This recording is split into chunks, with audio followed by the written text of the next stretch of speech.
Bienvenidos una vez más a un video relacionado a econometría.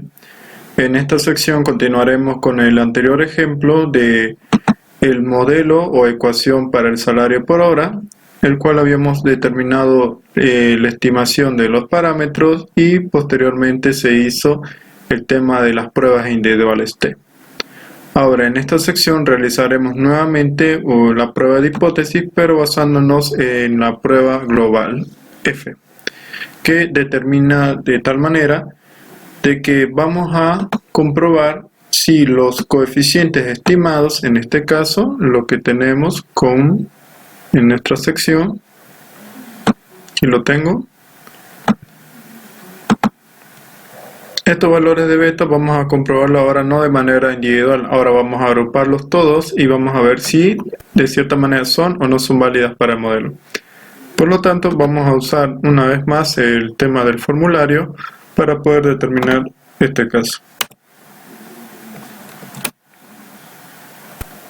Bien, entonces en la parte de la prueba de hipótesis, ya hicimos la prueba individual y verificamos que todos nuestros coeficientes eran válidos de manera individual, válidas para el modelo.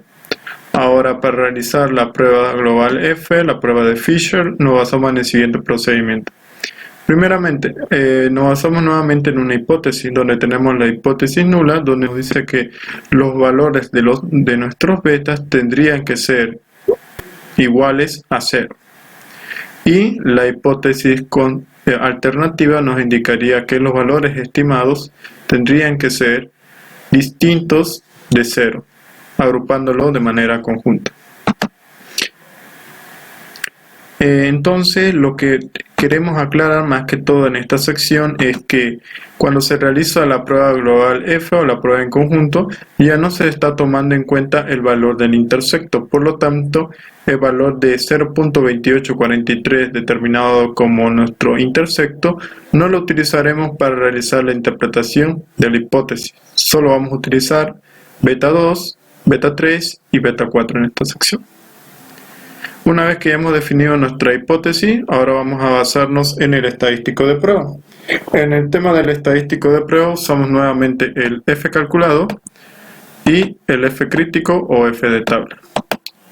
Entonces, como estamos realizando este ejemplo en R, vamos a realizar los comandos para poder obtener el coeficiente de determinación múltiple.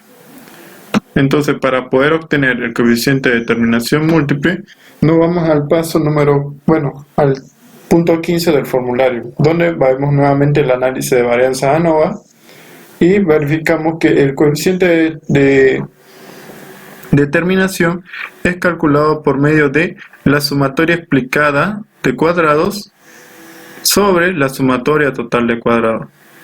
Otro segundo método nos dice que podemos utilizar en este caso 1 menos, en este caso, la sumatoria de residuos al cuadrado sobre la sumatoria total de cuadrado. En esta sección, como podemos verificar, nosotros ya teníamos anteriormente el dato de la sumatoria de residuos al cuadrado a realizar el valor de sigma.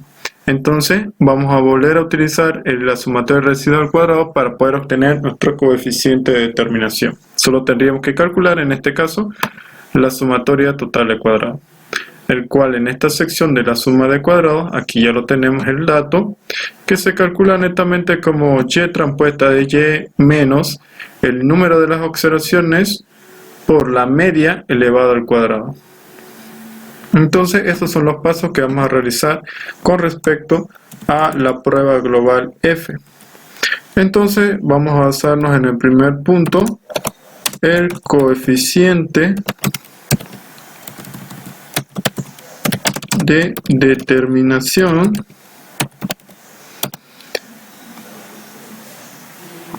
múltiple.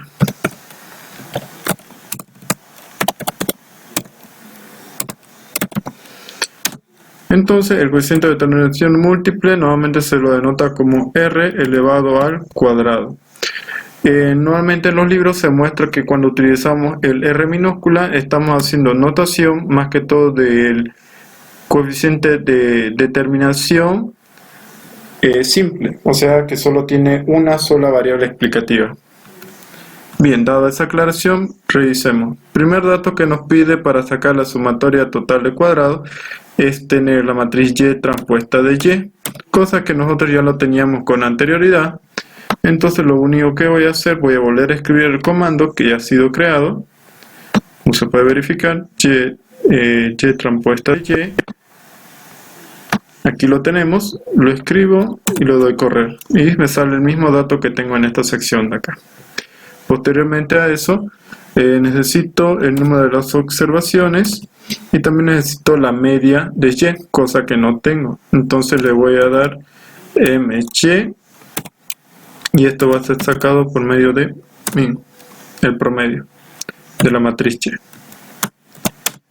Entonces, realizando esos pasos, ya tengo la media de Y, la media del salario por hora. Una vez que ya tengo eso, recién puedo calcular la sumatoria total de cuadrados, que se calcula Y transpuesta de Y menos el número de las observaciones por la media de Y elevado al cuadrado.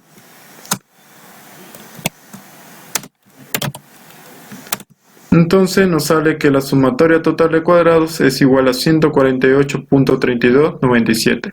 De igual manera, en esta ventana ya ha sido registrado el dato.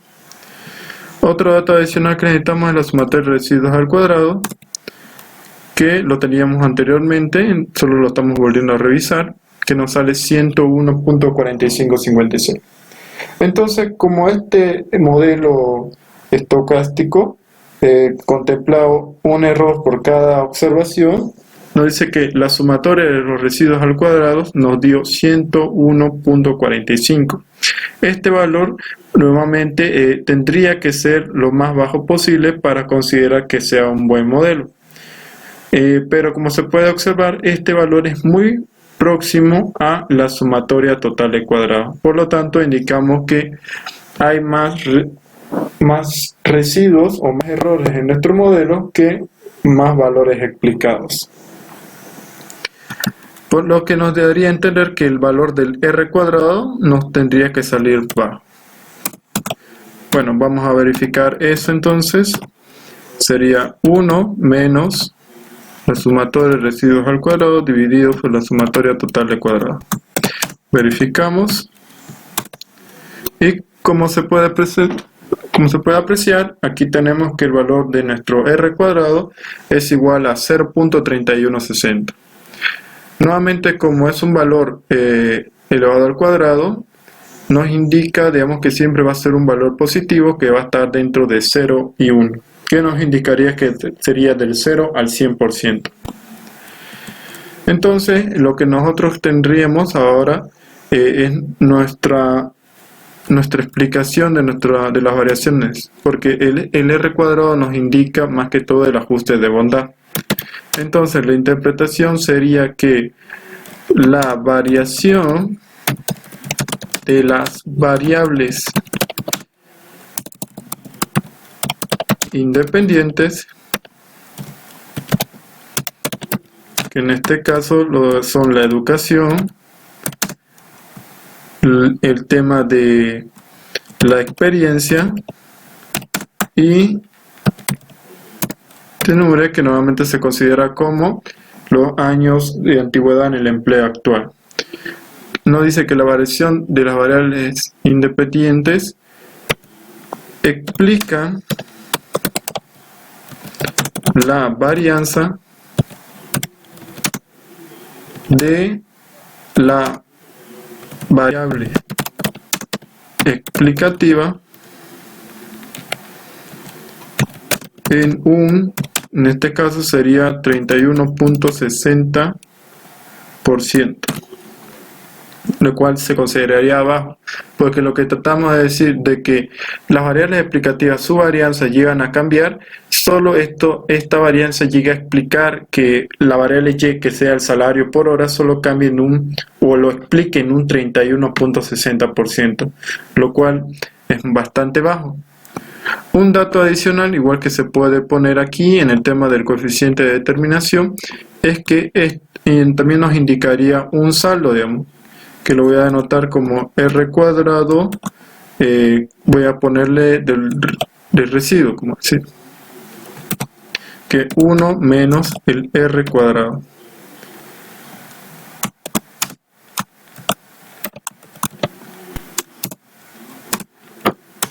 Ya, ¿qué es lo que estoy queriendo explicar en esta sección?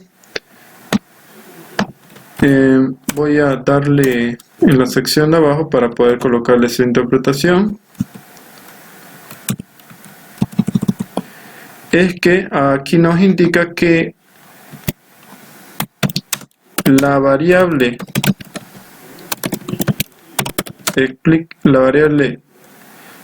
dependiente es explicada por la varianza de otras variables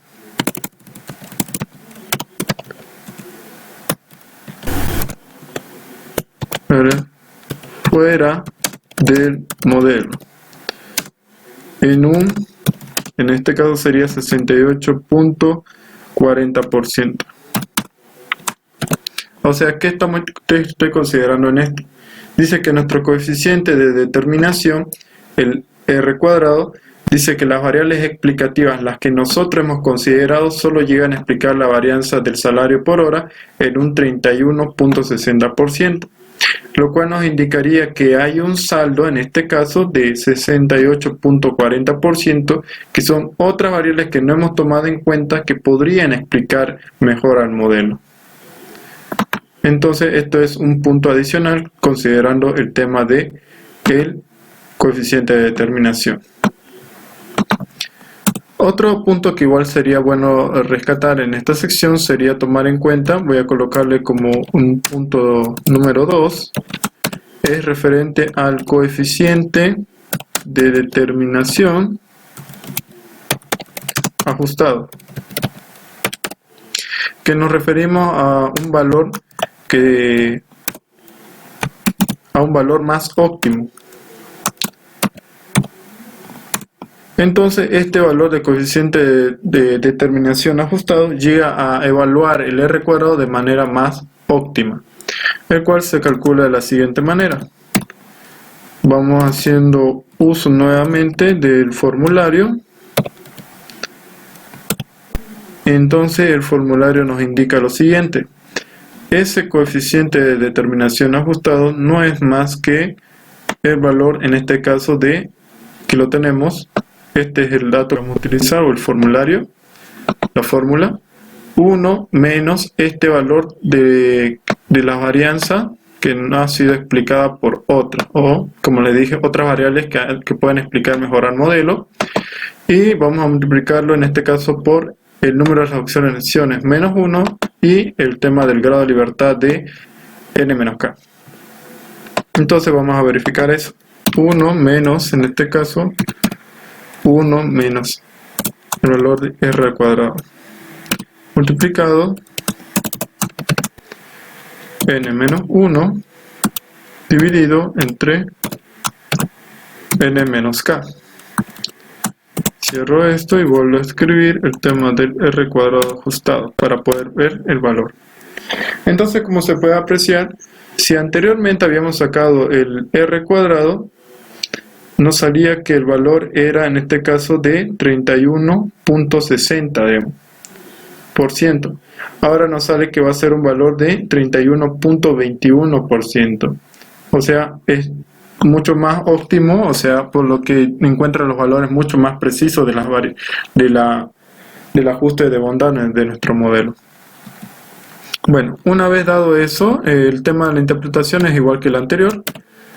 Ahora, en el tercer punto vamos a calcular el F calculado. Entonces, para el valor del R calculado, ya habíamos determinado F cal va a ser igual en esta sección. Vamos yendo a la parte de las pruebas de hipótesis y utilizamos el estadístico de prueba que habíamos mencionado anteriormente. Entonces vamos a utilizar el R cuadrado dividido entre el grado de libertad 1, K menos 1, y el denominador como el valor del r cuadrado, que no es explicado, o sea 1 menos r cuadrado, dividido entre el grado de libertad 2, n menos k. Entonces, al evaluar eso, el r cuadrado va a ser dividido con respecto al grado de libertad 1, k menos 1. Dividido con respecto a 1 menos el r cuadrado dividido con respecto a el grado de libertad 2, n menos k. Aquí lo coloco f calculado. Y como se puede apreciar, el valor del f calculado nos dio 8.39. Este es el valor del estadístico f. Una vez que obtenemos eso, tenemos que dar el cuarto paso, que sería el f crítico o el f de tabla. Entonces vamos a denotarlo igual f crítico. Entonces esto lo sacamos por medio de la tabla, que se puede hacer por medio de este comando, que sería qf. El primer valor nos indica el nivel de significancia que estamos tomando. El tema 1, grado de libertad 1, diferencia 1, diferencia 2, que sería el denominador n-k, nsp, que vamos a utilizar que no está centralizado, y lower tail tampoco, que vamos a darle f porque no estamos utilizando la cola inferior. Entonces, para ver este punto, la probabilidad que nosotros le vamos a dar va a ser netamente del 5% de nivel de significancia. Cuando hicimos la prueba T, lo habíamos dividido entre 2, pero dado que el valor del f es usado por medio del r cuadrado, este valor tiende a ser un valor positivo. Entonces no tendríamos que utilizar la cola inferior, que nos daría valores negativos, porque un valor que sea elevado al cuadrado siempre nos daría un valor positivo. ¿Qué más? El siguiente sería la diferencia 1, o el grado de libertad 1, que habíamos dicho que es k menos 1, que no es más que el grado de libertad del numerador. Y la diferencia 2, interpretado como n menos k, como el grado de libertad 2 del denominador. Una vez aplicado eso, aplicamos el otro, nsp, igual que sea falso, y lower tail, igualmente falso. Y revisamos el resultado del f crítico. Y nos sale que el valor del f crítico es de 2.621981. Entonces ahora sí ya puedo hacer el tema de mi último paso, el tema de la regla de decisión. Entonces la regla de decisión nos da a entender que si el valor del f calculado es mayor que tu f crítico, entonces se rechaza la hipótesis nula. Entonces no estamos tomando en cuenta esta hipótesis nula y nos vamos directamente a la alternativa. Por lo tanto, el valor en conjunto de los beta sub i es válida para el modelo. Entonces, como podemos apreciar, el f calculado aquí es 80.39, es mayor que el f crítico. Por lo tanto, igual nosotros estamos rechazando la hipótesis nula y nos estamos yendo a la hipótesis alternativa, que nos dice que todos los valores de nuestros beta son distintos entre sí y entre 0. Entonces, vamos a hacer eso. Entonces, aquí yo solo voy a escribir el comentario, digamos.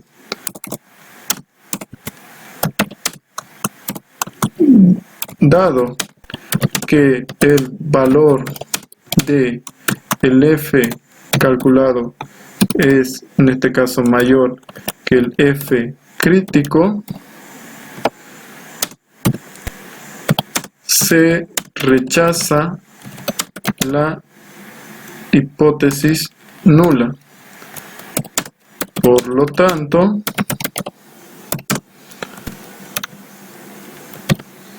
los valores de los coeficientes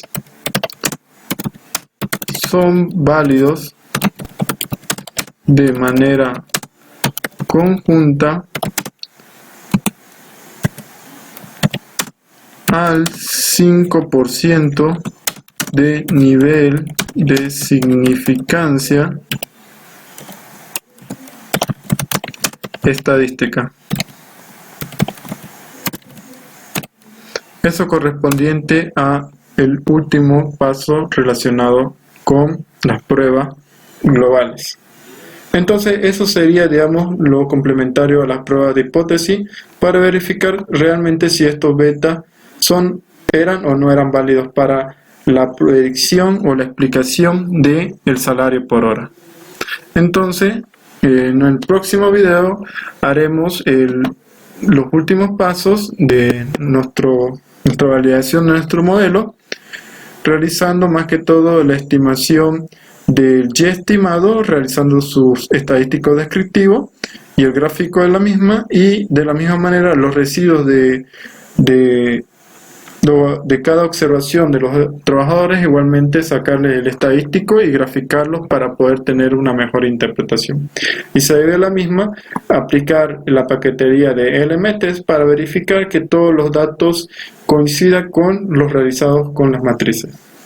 Y entonces eso sería todo y nos vemos en un próximo video.